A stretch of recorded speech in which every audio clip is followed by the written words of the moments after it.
رب العالمين والصلاة والسلام على أشرف الأنبياء والمرسلين وعلى آله وصحبه أجمعين. أشهد أن لا إله إلا الله وحده لا شريك له وأشهد أن محمدا عبده ورسوله. اللهم صل على محمد وعلى آل محمد. رب اشرح لي صدري ويسر لي أمري واحلل من لساني يفقهوا قولي. أما بعد. الفاتحة. أعوذ بالله من الشيطان الرجيم. بسم الله الرحمن الرحيم. الحمد لله رب العالمين الرحمن الرحيم مالك يوم الدين إياك نعبد وإياك نستعين اهدنا الصراط المستقيم صراط الذين أنعمت عليهم غير المغضوب عليهم ولا الضالين آمين. Alhamdulillah, syukur kita kepada Allah Subhanahu wa taala, limpah kurnia rahmat dan kasih Allah yang pertemukan kita pada malam yang berbahagia ini sesudah kita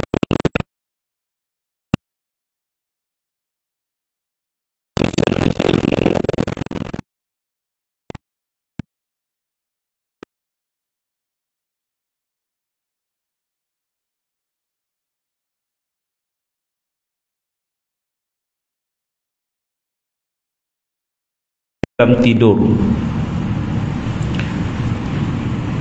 Firman Allah Subhanahu wa taala, a'udzubillahi minasyaitonir rajim.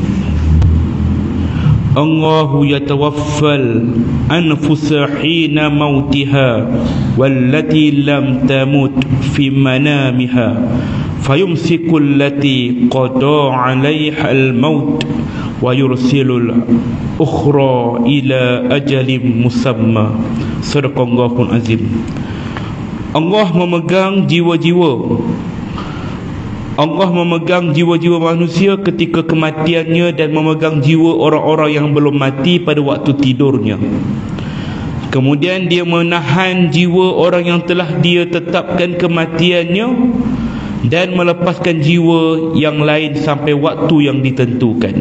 Surah Az-Zumar ayat 42 yang menerangkan tentang Allah Ta'ala memegang roh orang yang tidur ketika waktu tidur dan juga orang yang mati ketika dia mati. Makna pegang tu ialah Allah ambil, ya. Kemudian bagi orang yang telah mati, Allah tahan jiwanya, ditahan rohnya, tak boleh kembali ke jasadnya semula. Namun bagi orang yang mati belum mati, rohnya hanya dikembalikan ketika dia sedang. Sebab Allah Ta'ala yang memegang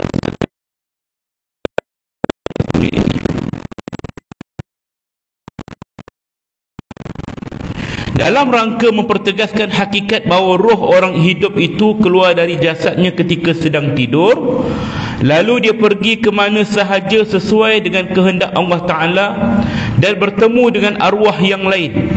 Di bawah ini ada beberapa dalil sandaran berkaitan dengan hal tersebut.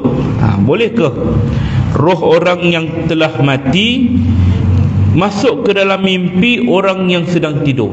Maknanya roh di antara roh ni, kita dah bincang dah perkara ini pada perjumpaan yang lepas, dan mengatakan bahawa orang yang mati boleh masuk ke dalam mimpi orang yang tidur. Roh bertemu dengan roh dengan izin Allah Ta'ala. Al-Hakim dalam Al-Mustadrak, At-Tabrani dalam Al-Awsat serta Al-Ukaili menuturkan riwayat daripada Ibnu Umar radhiyallahu. Dia bercerita pada satu hari Umar bin Al-Khattab pernah bertemu dengan Ali bin Abi Talib radhiyallahu dan berkata, Abu Al-Hasan, ada seorang yang bermimpi, sebahagiannya benar dan sebahagiannya lagi adalah tidak benar. Maka Sayyidina Ali pun berkata, benar, aku pernah mendengar Rasulullah SAW bersabda, tidaklah seorang hamba, baik lelaki maupun perempuan, tidur dengan nyenyak, melainkan rohnya dibawa naik ke arash, yang tidak bangun kecuali setelah rohnya berada di arash. Itulah mimpi yang benar. Sedangkan yang bangun sebelum rohnya sampai ke arash, itu adalah mimpi yang bohong. Ini nak menunjukkan bahawa Rasulullah bersabda bahawa mimpi berada di atas, berada di arash, makna arash itu adalah jalan yang benar, maka itu adalah tanda ilham daripada Allah. Mimpi ataupun roh yang belum sampai ke arash itu adalah mimpi yang bohong. Abdullah bin Amru al-As berkata, sesungguhnya arwah orang hidup itu dibawa naik ke langit ketika sedang tidur. Dia diperintahkan bersujud ketika di arash. Barang siapa yang berada dalam keadaan suci, dia akan bersujud di arash. Barang siapa yang tidak suci, dia akan bersujud di tempat yang jauh daripada arash. Hadis riwayat Al-Baihaqi. Sebab itulah kita disunatkan sebelum tidur kita ambil wuduk. Kita tak tahu di manakah roh kita akan dibawa. Jikalau kita mati waktu kita tidur dalam keadaan berwuduk, maka syurgalah tempat kita. Orang yang mati dalam keadaan berwuduk, insya-Allah tiada halangan baginya melainkan syurga, melainkan mati itu sajalah halangan dia. Makna kata mesti dia mati, mesti masuk syurga, ya? Maknanya mesti dalam keadaan ada wuduk ketika dia tidur tadi, ya. Sedangkan Ibnu Al-Mubarak menunjukkan riwayat daripada Abu Darda, dia mengatakan jika manusia ini tidur, rohnya dibawa naik sampai ke arash. Jika dia dalam keadaan suci,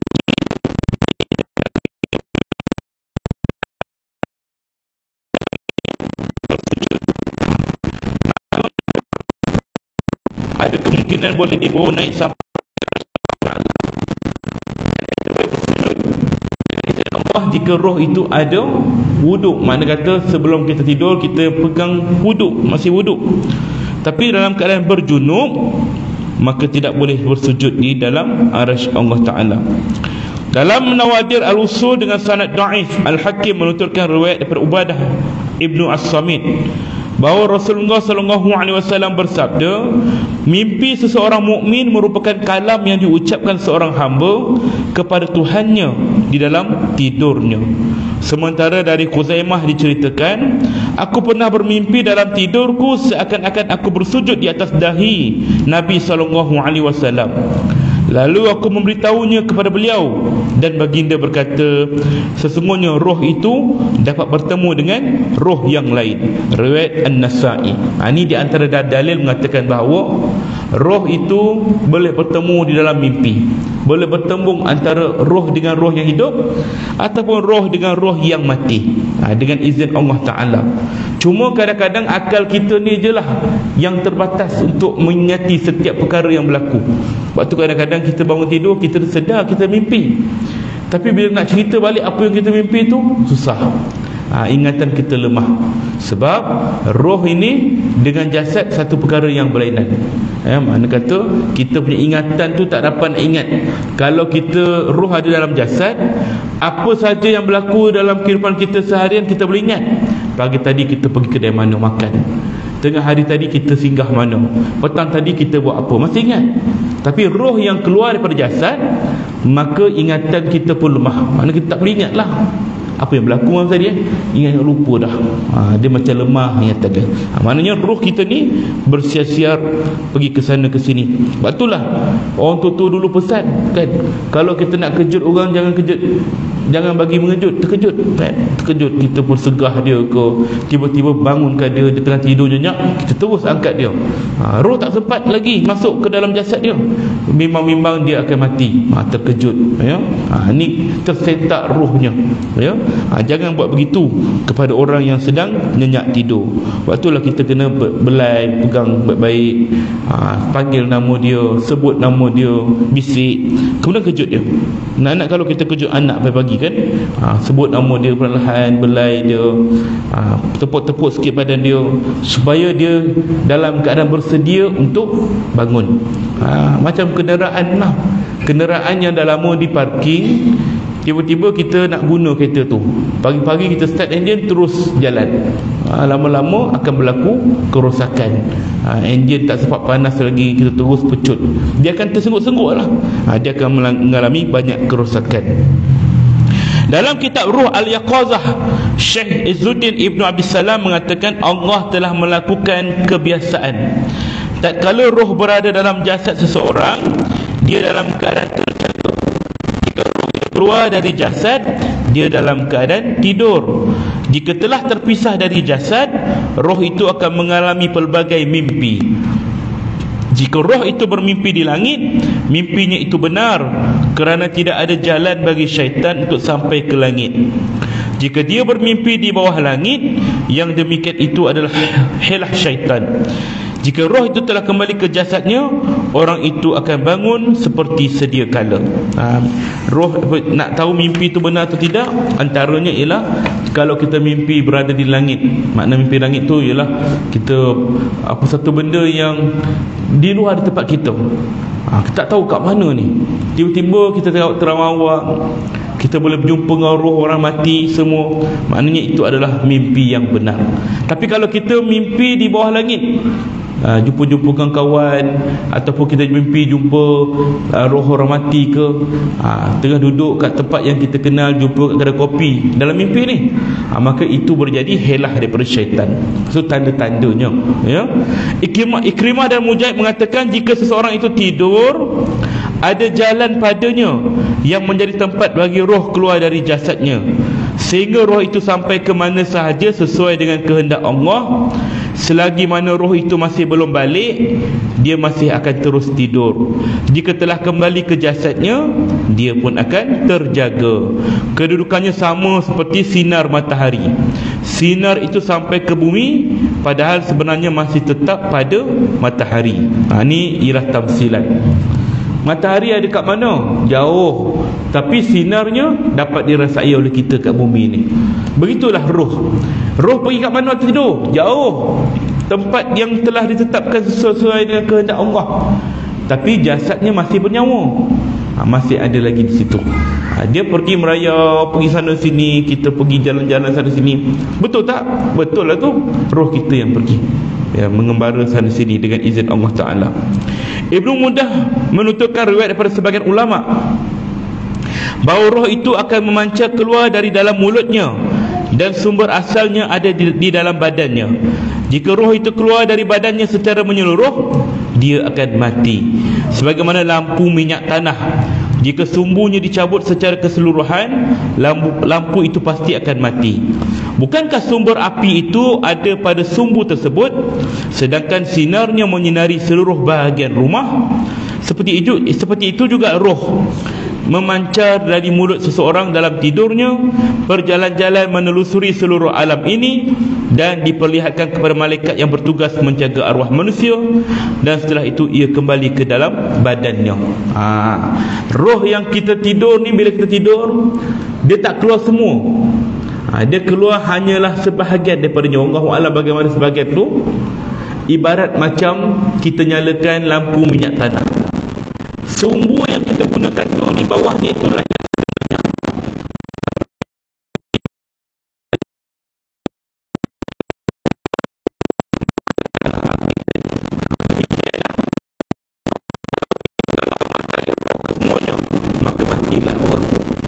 maknanya yang keluar daripada badan kita ketika tidur itu adalah sebahagian daripada roh yang Allah jadikan. Macam mana rupa roh ni? Allahu a'lam. Tapi kita tahu roh itu dalam bentuk dalam jasad kita. Abu Syekh menutupkan bahawa Ikrimah pernah ditanya mengenai seseorang yang bermimpi dalam tidurnya seakan-akan dia berada di Khurasan, di Syams, satu tempat yang belum pernah dia datang. Lalu dia menjawab, roh itu mengetahuinya. Roh itu tetap melekat pada jiwanya.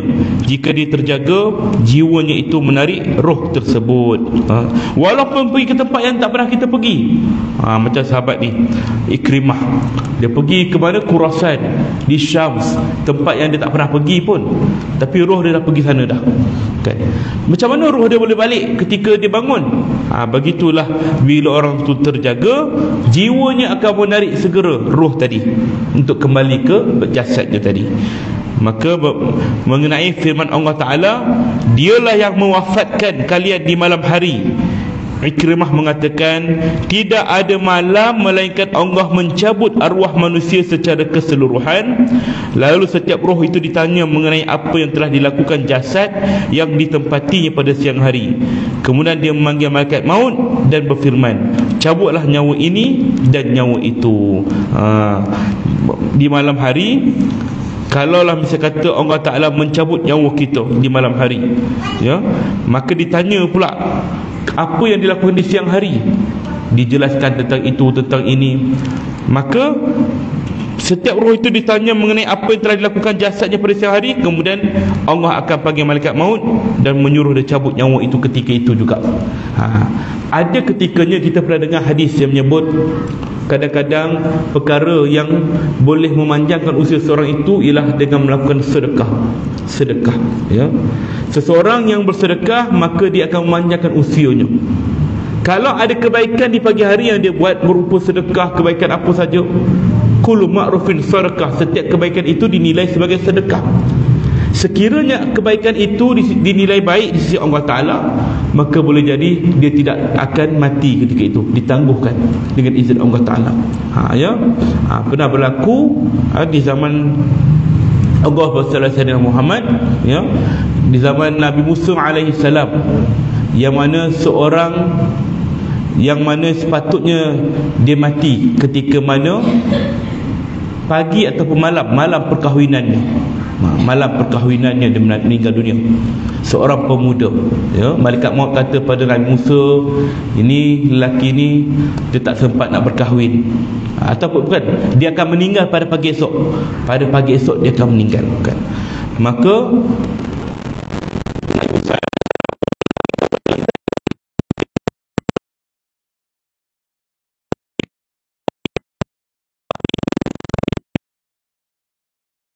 rencana Allah Ta'ala, biarlah mati itu jadi rahsia.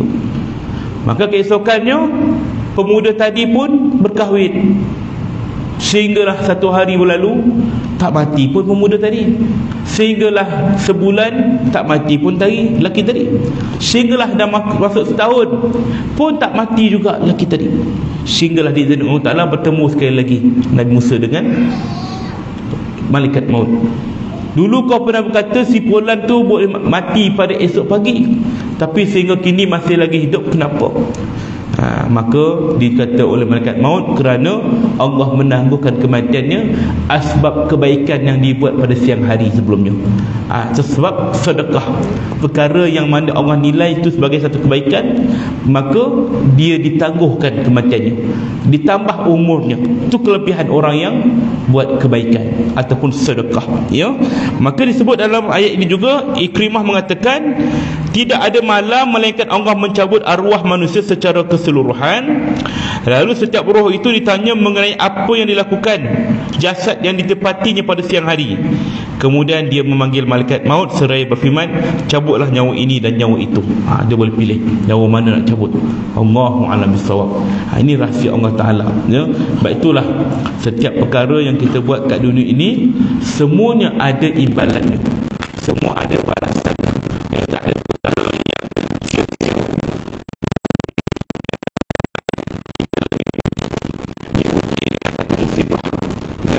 Tiba-tiba kita nak keluar rumah, tapi kita terselut, jatuh. Kita fikir macam musibah besar dah, kan? Rupa-rupanya itu adalah musibah kecil yang Allah gantikan. Sepatutnya musibah hari itu musibah lagi besar. Apa dia?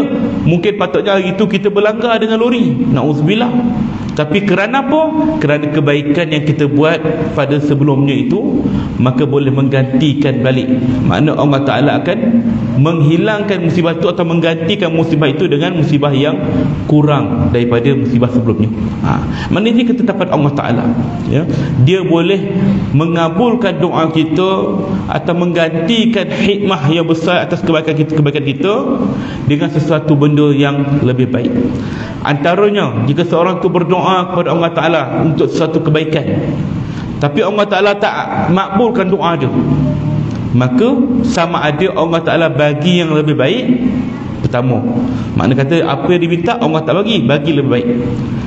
ataupun Allah Ta'ala simpan doa itu sehingga diberi pada waktu yang tepat. Kedua, ataupun cara Allah Ta'ala menjawab doanya ialah ketika mana dia berdoa dia tak dapat dan juga tidak diberi sesuatu yang lebih baik, tapi Allah Ta'ala menggantikannya dengan menghapuskan atau mengelakkan musibah yang sepatutnya terjadi pada dia. Itu cara Allah Ta'ala jawab doa dia. Ketiga, dan ataupun juga kalau Allah Ta'ala tidak menggantikan doa itu dengan lebih baik, Allah tak jawab doanya itu di dunia ini, Allah Ta'ala tidak mengangkat musibah pula, ada saja ujian dalam hidup ini, sesungguhnya doa itu disimpan sehingga dijawab oleh Allah Ta'ala di akhirat nanti. Allah Ta'ala akan gantikan doa tadi itu, harapan dia tadi itu, dalam bentuk pahala yang tidak tahu terhitung jumlahnya. Sehingga ketika itu manusia dekat akhirat akan pandang, banyaknya pahala, apa amalan yang kamu buat? Allah pun katalah, ini amalan hamba-Ku yang berdoa di dunia dahulu, tetapi doanya tidak dikabulkan oleh Allah Ta'ala, tetapi Allah Ta'ala simpan sehinggalah diberikan ganjaran dalam bentuk pahala di akhirat. Ketika itu manusia semua bercita-cita, ya Rabb, alangkah bagusnya sekiranya aku punya doa satu pun kau tak jawab kat dunia dahulu. Manusia akan berkata demikian. Kan bagus kalau doa-doa aku kat dunia dahulu semua kau tak jawab. Kau simpan doa aku untuk kau beri pada waktu hari akhirat ni.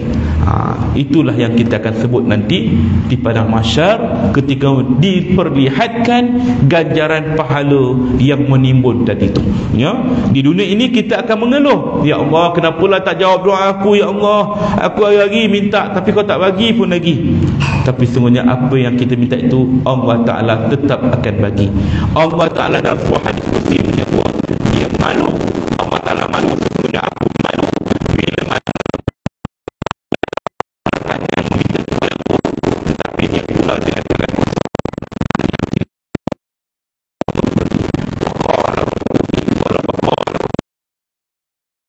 Doalah kepadaku, mintalah padaku, nescaya aku akan perkenankan apa yang kamu minta. Ini janji Allah Ta'ala. Dia takkan mungkin janji, itu janji Allah Ta'ala. Baik, itulah di antara tajuk yang kita bincang pada malam ini. Tajuk yang sebelum ini, pertemuan arwah orang mati dan orang hidup, dan orang hidup di dalam tidur. Tajuk baru yang kita nak bincang malam ini, berita dari orang yang bermimpi bertemu dengan orang yang sudah mati. Khabar, ya. Apakah khabar itu benar? Ada orang mimpi dia melihat satu benda yang berlaku pada orang yang dah mati. Adakah benda itu benar? Apakah itu petanda, petunjuk, ataupun sekadar mainan tidur? Ya. Ibnu Abi Ad-Dunya dalam kitab Al-Manamat dan Ibnu As'ad dalam kitab At-Tabaqat menunjukkan riwayat daripada Muhammad Ibn Ziyad Al-Hani bahawa Asif bin Ibn Haris pernah berkata kepada Abdullah Ibn Ais Al-Simali Al-Shahabi rahimanhu menjelang kematiannya, jika mungkin temuilah kami dan beritahulah apa yang engkau temui setelah kematian nanti. Ini nak menceritakan bahawa seorang sahabat dia berpesan pada sahabatnya yang nak mati, kalaulah boleh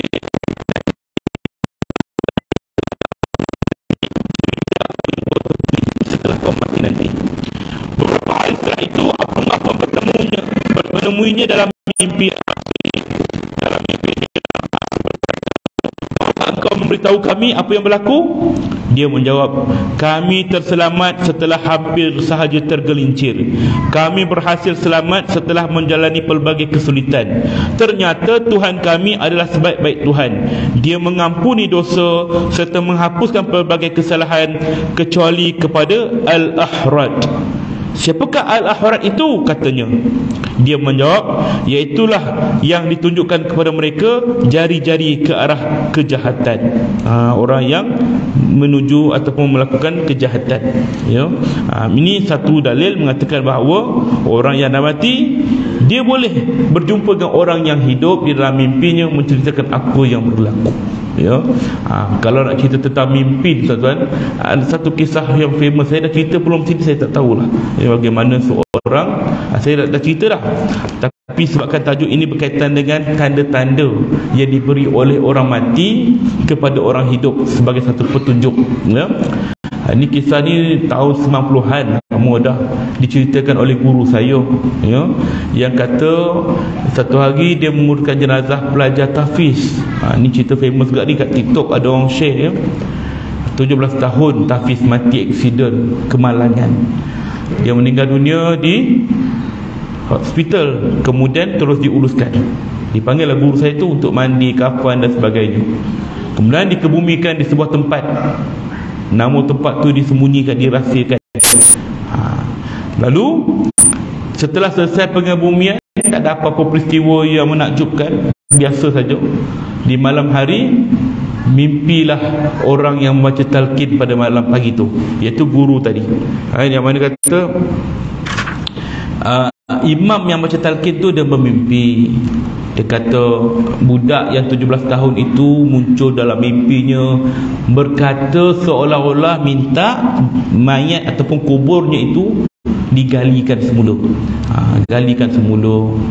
Gali semula, kenapa? Betulkan kedudukannya dalam kubur. Jadi imam tu tersedar daripada tidur, dia anggap mimpi mainan, tak ada apa-apalah, takkan nak gali balik kubur. Malam kedua mimpi yang sama, tolonglah perbetulkan saya dalam kubur, gali balik. Malam ketiga mimpi yang sama. Ini satu perkara yang mesti ada tanda-tanda. Maka dia berjumpalah dengan guru saya tu. Dia kata, ingat tak orang yang kita kebumikan hari tu, budak tahfiz 17 tahun tu, mimpi, dia datang dalam mimpi saya 3 malam berturut-turut. Lalu guru saya kata apa? Saya pun mimpi benda yang sama juga. Dia datang dalam mimpi saya, suruh gali balik kubur. Ini satu benda petanda. Tapi dua orang punya cakap, siapa nak percaya? Takkan kita nak gali kerana tu? Maka diabaikanlah mimpi itu. Pada malam ke-7, setelah seminggu lebih kurang dah ke bumi jenazah, ayah kepada pelajar tahfiz tu telefon ataupun dia pergi jumpa imam tu. Dia kata, saya rusinglah sepanjang malam sejak anak saya dikebumikan, dia datang dalam mimpi saya minta digali balik kuburnya, betulkan kedudukan mayatnya. Terkejutlah ketiga-tiga ni sebab mimpi yang sama. Lalu ini adalah satu petanda petunjuk. Mereka pun pergilah ke kubur, bertanya pada penjaga kubur, boleh tak kita nak betulkan balik gali kubur ni? Mana boleh, kita ada undang-undang, tak boleh nak gali sembarangan. Mohon kat magistrate, mahkamah. Benda tu melibatkan masa yang lama. Diceritakan pada saya lebih kurang 3 minggu baru dapat keputusan. Mana kata 21 hari setelah pengebumian dia, barulah pihak polis izinkan untuk digali balik. Polis datang, pegawai agama datang, ramai datanglah. Gali balik. Gali sampai ke papan lahat. Di selak papan lahat itu terlihatlah satu jasad yang dalam keadaan terbaring menghadap langit. Kita tahu yang wajib dalam pengurusan jenazah, pengebumian mayat, wajib menghadap ke kiblat, mengiring. Tapi kenapa mayat tu terbaring? Maka semua orang terkejut. Apa yang berlaku? Tanya pada penggali kubur. Dia kata, memang saya kebumikan mayat semuanya macam ni. Dia tak ada ilmu. Kan dulu kan, kalau kita nak bandingkan pemahaman orang sekarang dengan orang dulu lain. Dulu orang tak berapa berani sangat dalam pengurusan jenazah, takut balik mayat.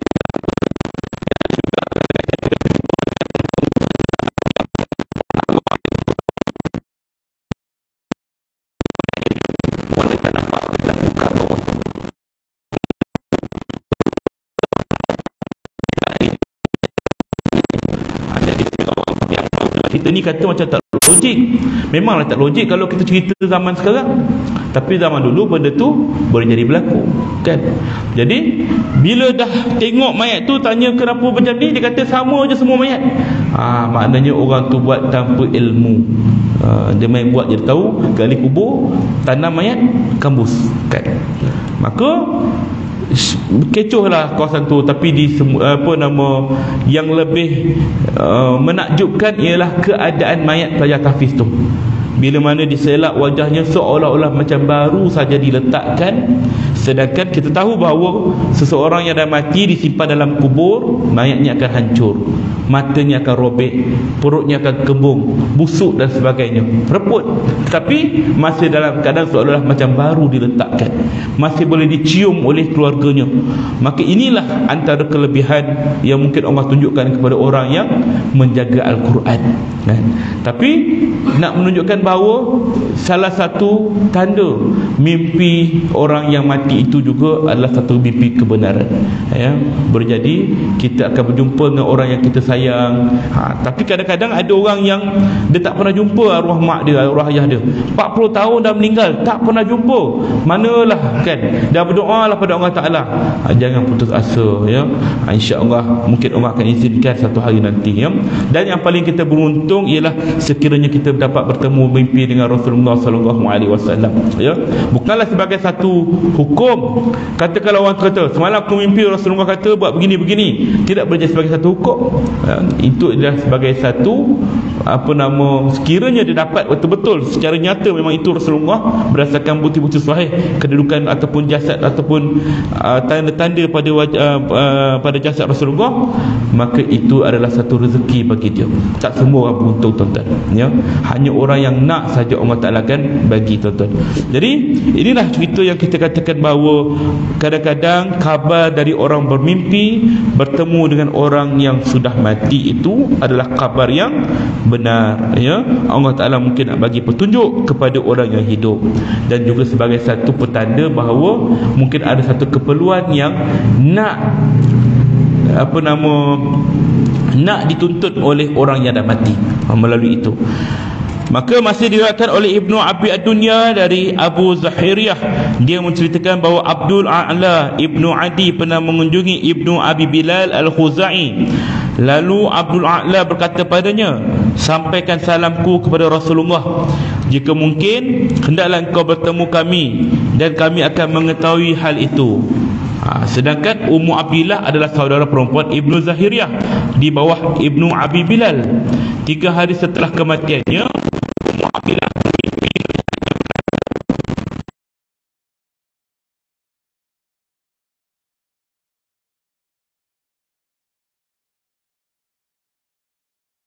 lalu dia berkata, carilah orang ini dan beritahukan kepadanya bahawa aku telah menyampaikan salamnya kepada Rasulullah dan baginda pun telah membalasnya.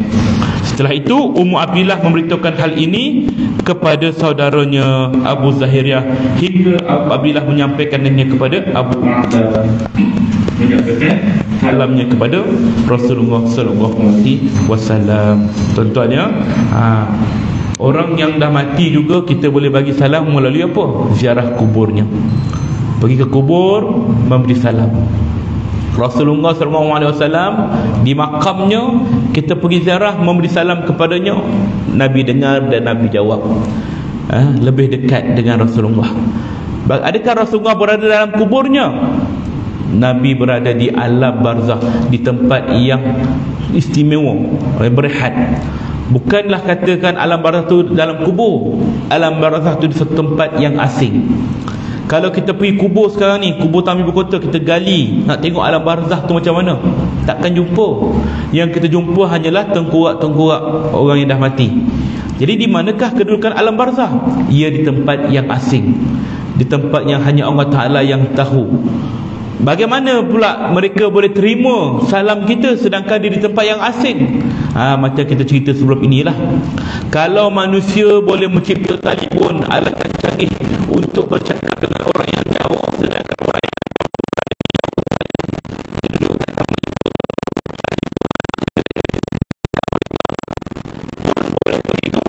maka tidak ada